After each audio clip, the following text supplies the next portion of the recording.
Las palabras no solo describen la realidad, también la transforman y la conforman. Democracia, Memoria, hogar, derecho, intuición. número. En este podcast, cada semana conversamos con un especialista diferente sobre una palabra clave para comprender el mundo. Una semana, Una palabra.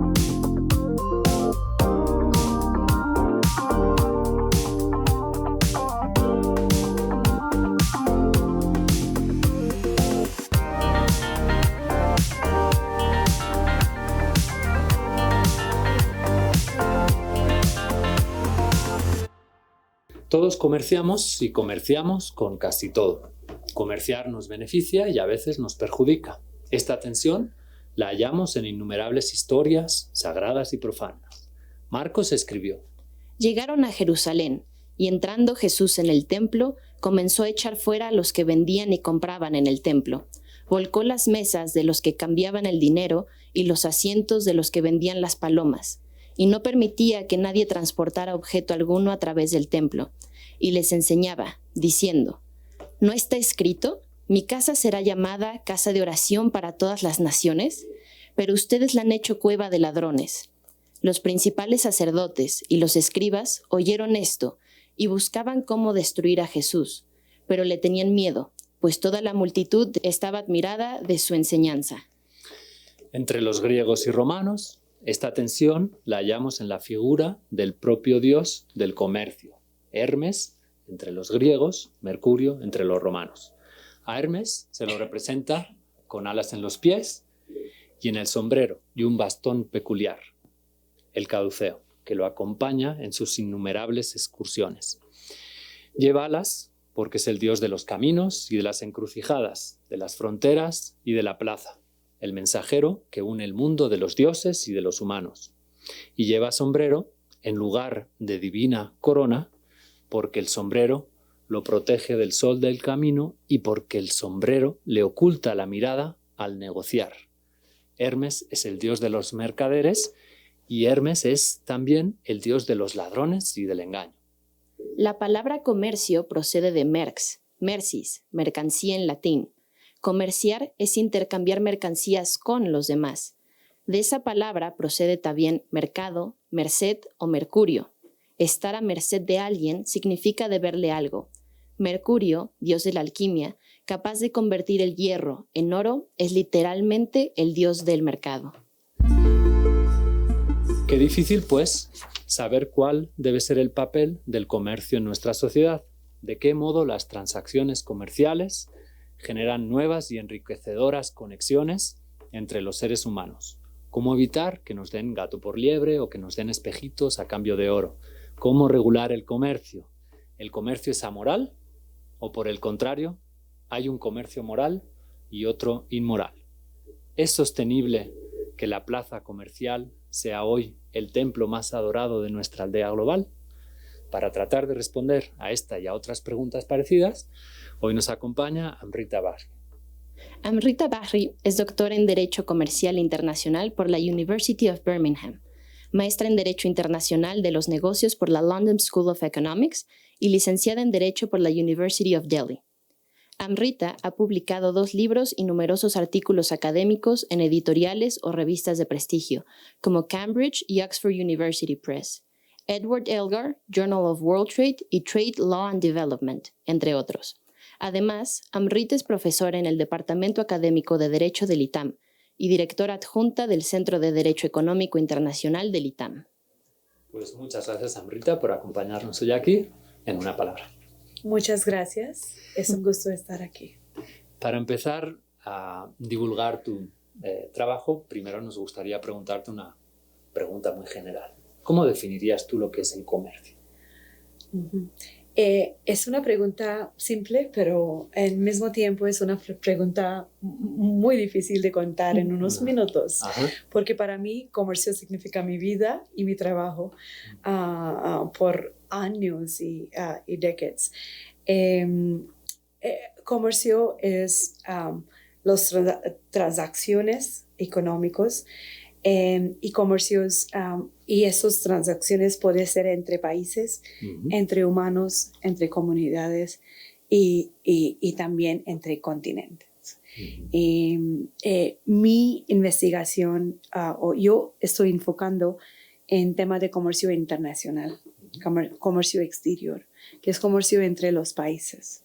Y como tú mencionaste, en unas palabras y expresiones tan precisas que siempre cuando estamos hablando de comercio solo, no significa solo cosas económicas, también significa cosas morales y cosas que no son económicas, cambios climáticos,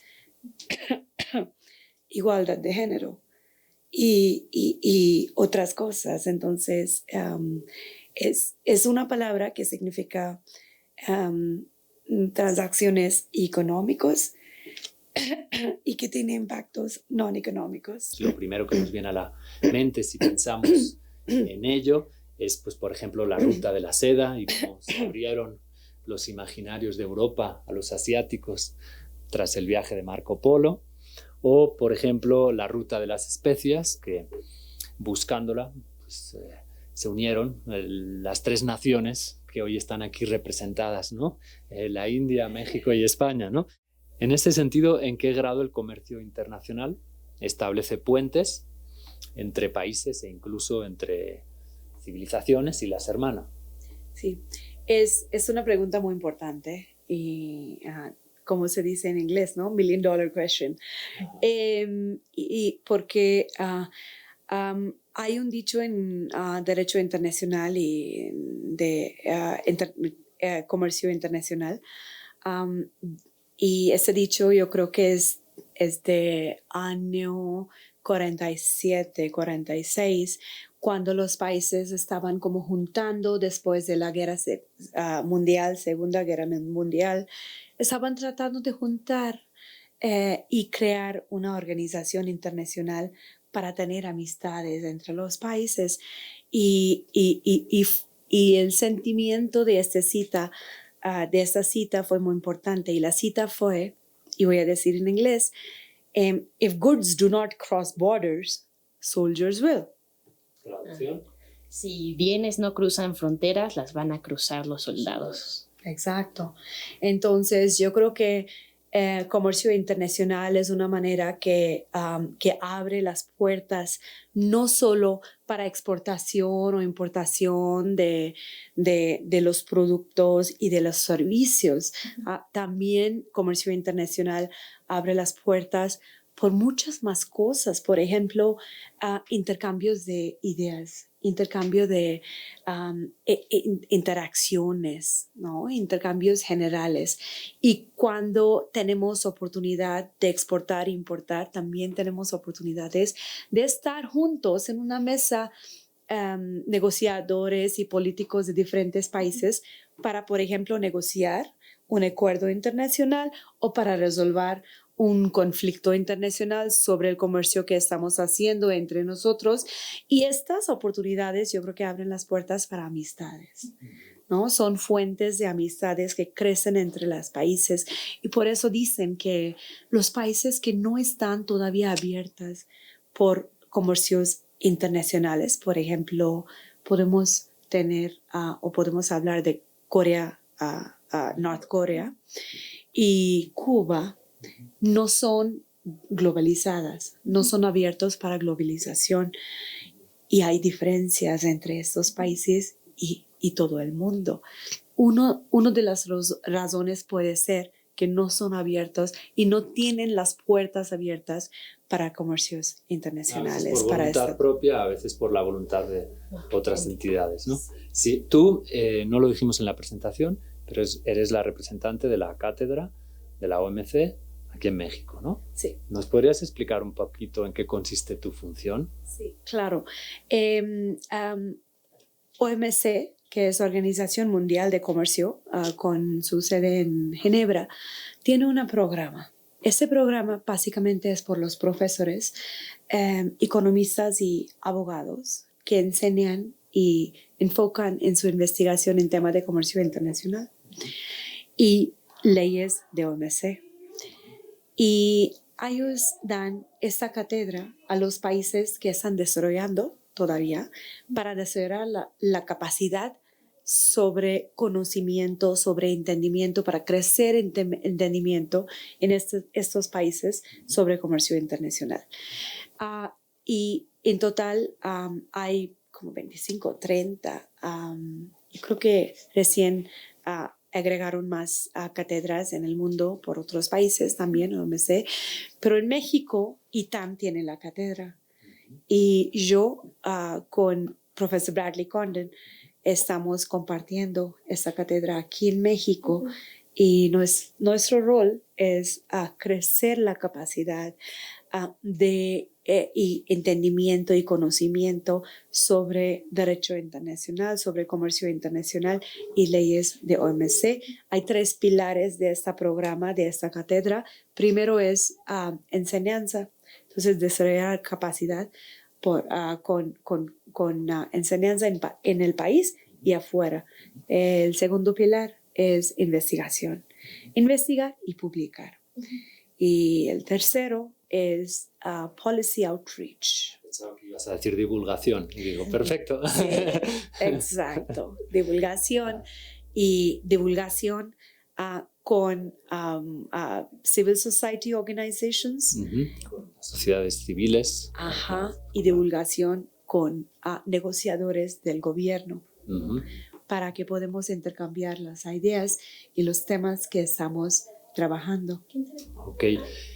Una duda, porque en algún momento hemos discutido en clases sobre cómo el modelo que ha ayudado a los países primermundistas a desarrollarse, sobre todo durante el siglo pasado, puede que no sea verdaderamente el que se necesita para países tercermundistas, que no hay un modelo que sirva para todos. Entonces, ¿hay maneras diferentes de impulsar a países tercermundistas que no tengan que ir a fuerzas por la misma línea de los países más desarrollados? Es una muy buena pregunta, porque yo creo que y hay estas dudas que ya estamos viendo como creciendo muchísimo por el tema de pandemia y por todo, ¿no? Porque hay una duda fundamental ahora que estamos enfrentando en el tema de comercio internacional, y la duda es globalización. Es una palabra que todos conocemos ahora. Es una palabra que todos estamos viviendo. Pero la duda es si la globalización y el modelo de globalización puede ser igual por todos los países o tiene que tener diferencias, ¿no? Y yo creo que un modelo de regulación, de globalización y de comercio internacional, exterior, que hemos recibido del lado de OMC, es un modelo central, un modelo común que tiene un balance entre diferentes intereses de crecer, de desarrollar de los países. Y hay cerca de 165 miembros, 165 países que son miembros de OMC. Y básicamente entonces es una organización global, es una organización mundial y tiene un framework, un modelo de decir cómo funciona la globalización y cómo podemos asegurar que cuando estamos avanzando con globalización y con comercio exterior, podemos también balancear los intereses económicos con los intereses que no son económicos, pero también son muy importantes. Hace un momento estábamos hablando de cómo el comercio puede generar puentes. Me acordé que se encontró, en algún momento se encontraron monedas romanas en la India, en contexto arqueológico, ¿no? Y bueno, y eso me lleva a reflexionar sobre Alejandro Magno, cómo abrió esa ruta que luego precipitó en Occidente, en Grecia, con el nacimiento de algunas filosofías orientales que acabaron determinando la historia de Occidente, como por ejemplo los misterios de Isis, pero sobre todo el cristianismo, ¿no? Y sus orígenes orientales.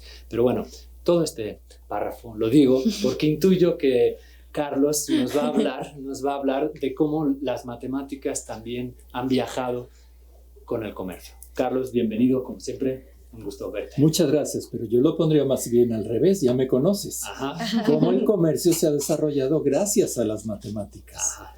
Y ahí les voy a contar una historia, como suelo hacer últimamente. Les voy a contar la historia de Leonardo da Pisa. Leonardo da Pisa nació en 1170.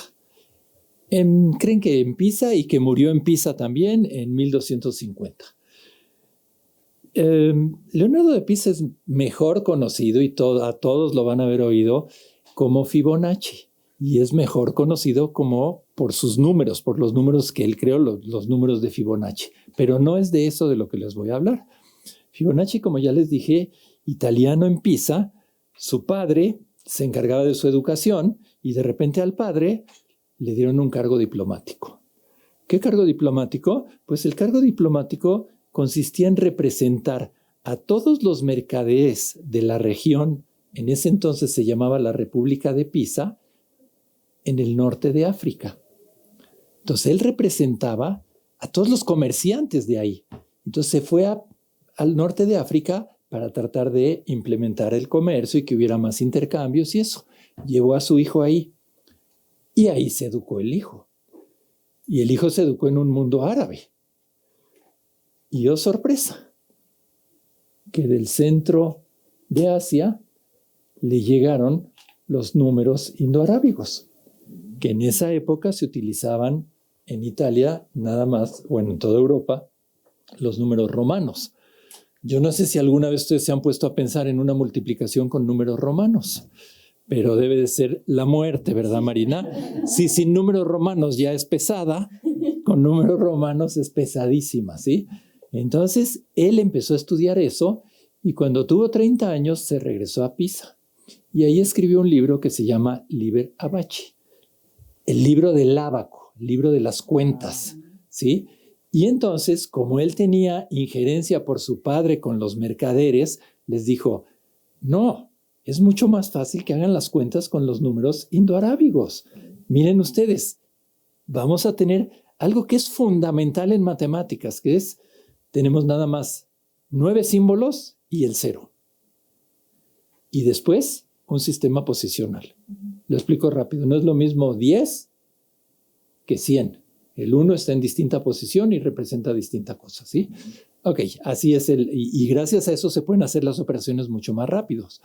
La gente de Pisa lo adoptó inmediatamente y los comerciantes estaban felices porque podían calcular mucho más rápidamente sus ganancias, sus pérdidas, cuánto tenían que vender, cómo les había ido aquí, allá. Casi en el instante podían hacer las cuentas y esto se empezó a expandir. Digo, actualmente todo el mundo usa ese sistema de numeración. Casi todo el mundo usa ese sistema de numeración, corrijo. Y de repente les llegó a los banqueros suizos. Muy rápido, ¿sí? Él lo hizo a principios del siglo XIII y antes de mediados del siglo XIII le llegó a los banqueros suizos. ¿Y qué dijeron los banqueros suizos? No, esto no lo podemos adoptar. ¿Y por qué no? Cabezas duras. ¿Y por qué no lo querían adoptar? Hay que recordar que todavía no existía la imprenta. Exactamente. Hay que comentar que todavía no existía la imprenta. Entonces todo era manual.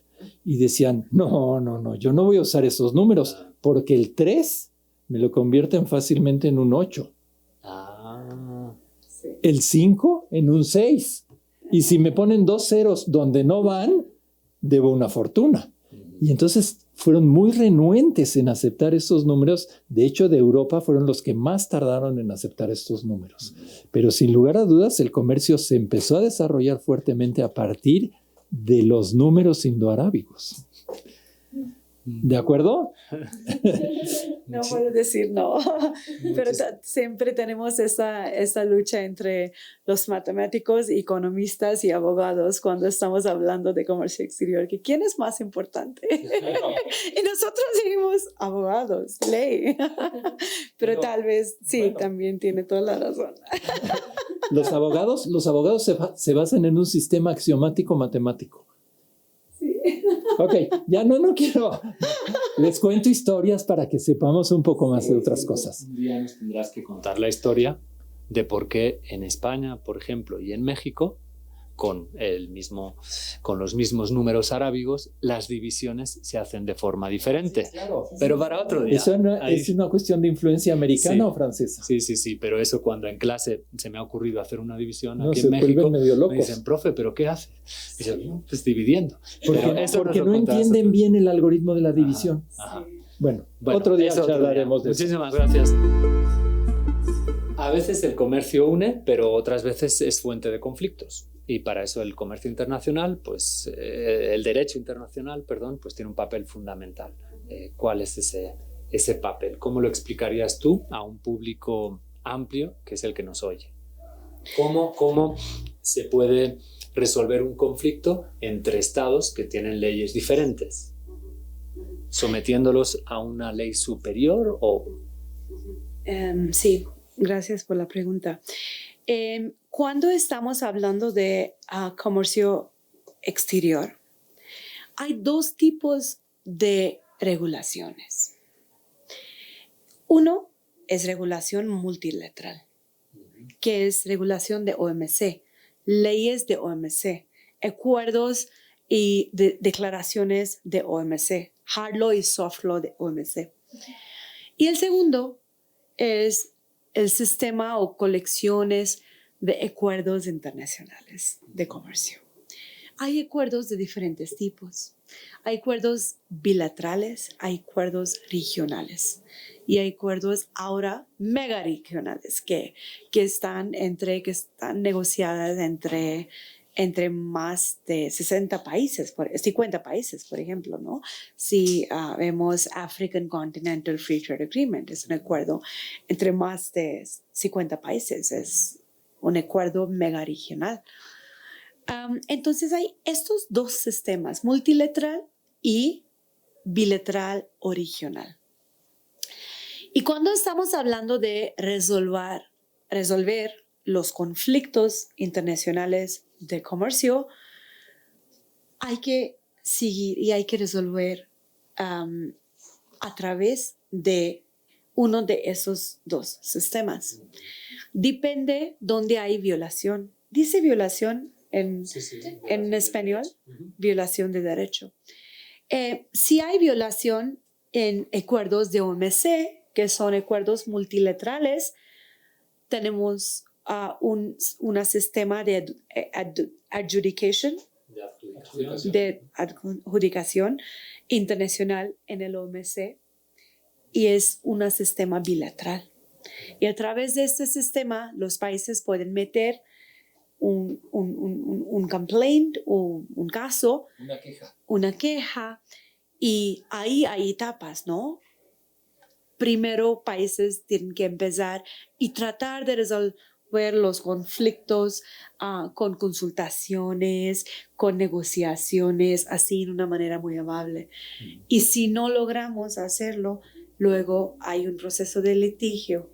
Y este proceso sí es complicado, toma mucho tiempo, toma muchos costos y todo. Y si hay violación en un acuerdo bilateral o regional sobre una cláusula de, por ejemplo, de un acuerdo que tenemos en México con Estados Unidos, si hay un conflicto sobre esto, hay que usar el mecanismo de resolución de conflictos de este acuerdo. Y en los mecanismos de resoluciones de acuerdos, de conflictos de estos acuerdos, cada acuerdo tiene su mecanismo. Y cada mecanismo tiene su sistema de resolver los conflictos. Entonces, para responder la pregunta, Javier, aquí no hay y no aplica las leyes y reglamentos de los países para resolver los conflictos internacionales de comercio.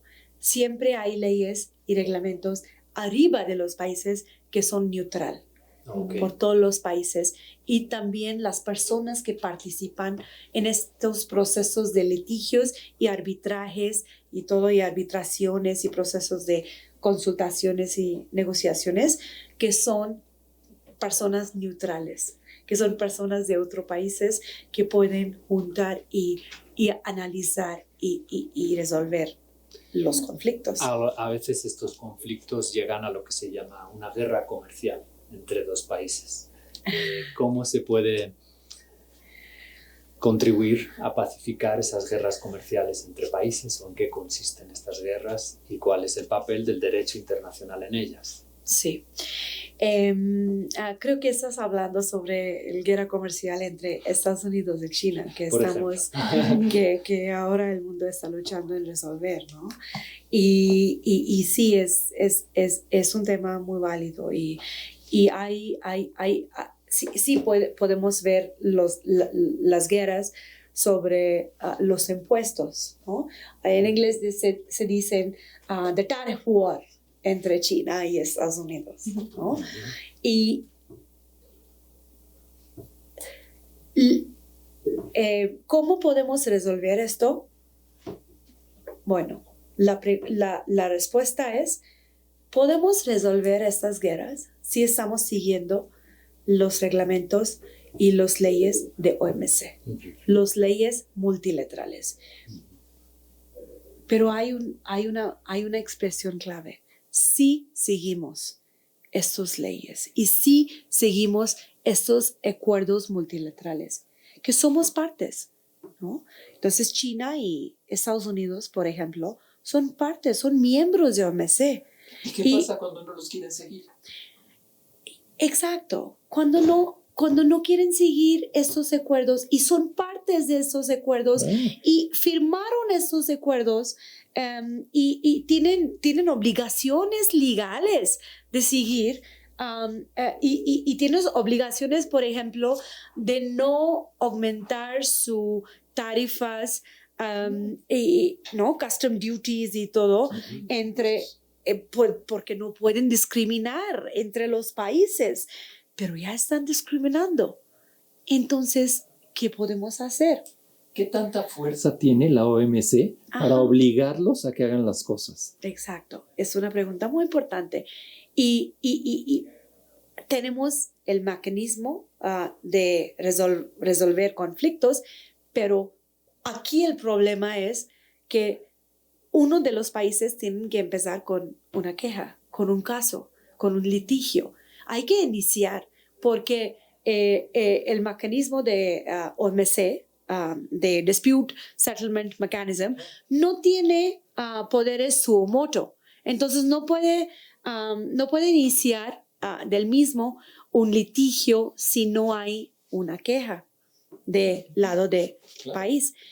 Y en este caso entre China y Estados Unidos, nadie no quieren empezar un litigio en el OMC. Y pueden ser muchas razones, ¿no? Pues una razón puede ser que los intereses y creimiento en OMC como una organización mundial ya está no está creciendo tanto y también creen que OMC para resolver este problema puede tardar muchísimo, o en este caso entre China y Estados Unidos, yo creo que el problema es que no quieren usar el sistema de OMC porque saben que hay problemas en los dos lados. Y cuando hay problemas en los dos lados, ¿qué van a quejar? ¿No?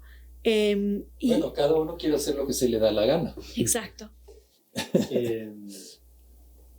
Vamos a hacer una breve interrupción para oír lo que Marina ha salido a preguntar a estudiantes jóvenes sobre el comercio. Hola, estamos en Plaza Roja para la sección de Andanzas Rojas y ahora vamos a hacerle preguntas a distintos compañeros. ¿Qué es algo con lo que consideran que no se debería de comerciar? Personas, acabamos de salir de optativa de derechos humanos, personas. Ay, en la mayoría de los casos con los animales, o sea, la verdad es que, o sea, las tiendas de mascotas y así que venden a los animales, sería mucho mejor que los dieran en adopción y que realmente los adoptaras porque los quisieras. Es que lo que más se me como que viene naturalmente a la idea sería como con ciertos derechos básicos. A lo mejor, no sé si por ahí va la pregunta, porque creo que al final del día vivimos en un mundo muy comercial, pero creo que no se debería de abusar en el consumo de derechos básicos, de lo que será a lo mejor el agua, la electricidad, ese tipo de cosas que luego tienen precios un poco fuera de lugar. Yo considero que no se debería de comerciar con la sexualidad humana.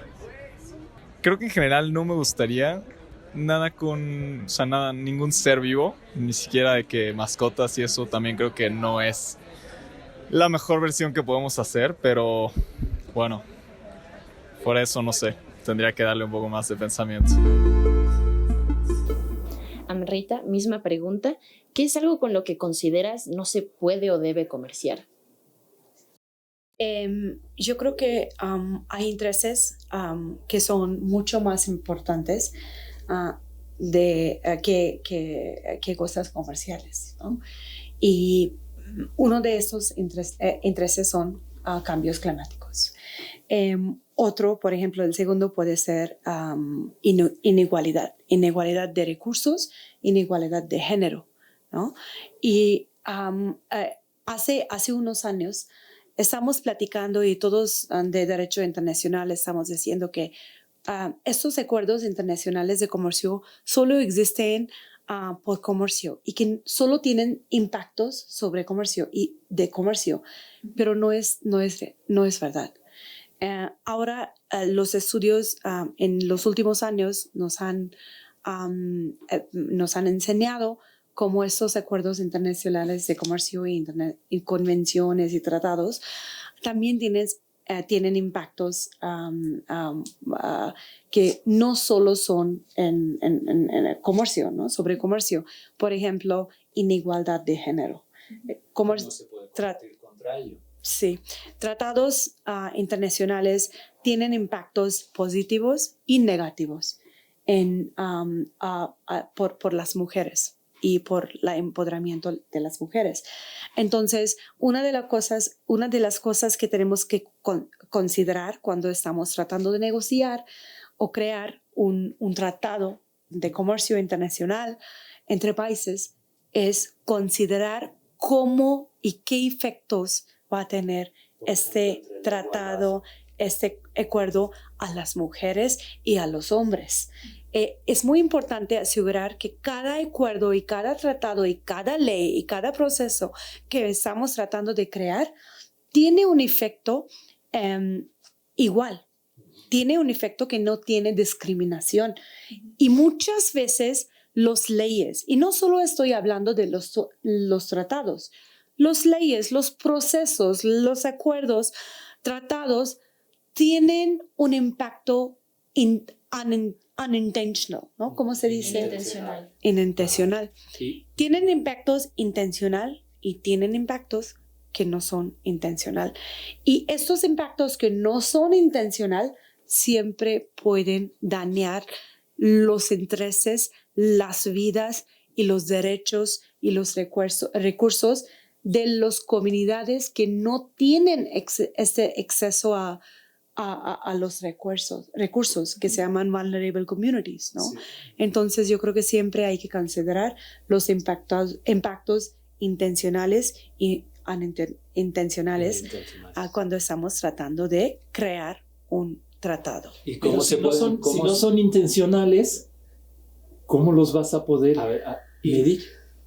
¿Y cómo se pueden generar impactos positivos a través de tratados internacionales, en este caso concreto, a favor de la igualdad entre hombres y mujeres? Sí, yo voy a tratar de juntar estas dos preguntas y responder en el mismo tiempo.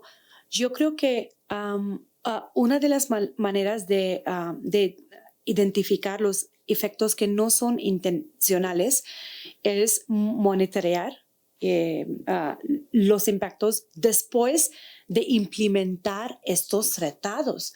¿Y cuál es la manera? Bueno, tengo que regresar a usted y tengo que tener todo el acuerdo con usted que tenemos que generar datos. Mediciones. Tenemos que generar data points, tenemos que ver los números. Por ejemplo, NAFTA, ¿no? TEMEC. Ya negociamos TEMEC en qué año? En finales de 1990.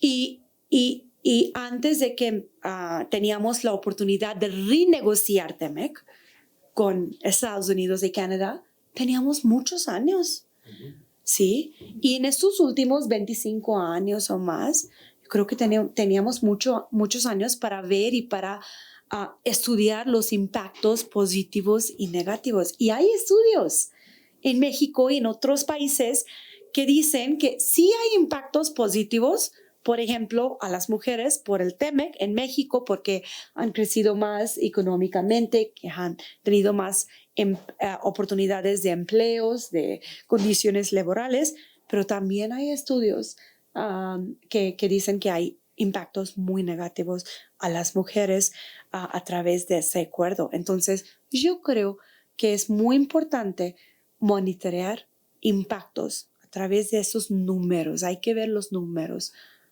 No querría que te nos fueras sin respondernos a una pregunta muy importante y que además creo que tiene que ver incluso con el nacimiento de tu país de nacimiento. El 12 de marzo de 1930, Gandhi se adentró en el mar, agarró un pedazo de sal y dijo: la sal no puede ser un monopolio del Imperio Británico.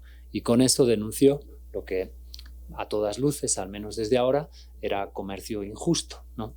Oímos mucho hablar sobre el comercio justo y sobre el comercio que no lo es. ¿Cómo fomentar el comercio justo? ¿Qué es el comercio justo? Y cómo luchar, combatir contra los monopolios injustos. Sí, yo creo que la primera etapa es conocer y reconocer que hay muchos impactos que no son justos de este comercio internacional, de estos acuerdos, de estos tratados. Hay muchos impactos que no son justos. Esta es la primera etapa. Tenemos que reconocer, y todos los países tienen que reconocer, porque hay todavía muchos países que no reconocen que hay impactos que no son justos, que tienen estos tratados. Solo hay muy poquitos países que reconocen ese impacto, este lado de derecho internacional, ¿no? Y yo creo que la segunda etapa tiene que ser crecer conocimiento e entendimiento.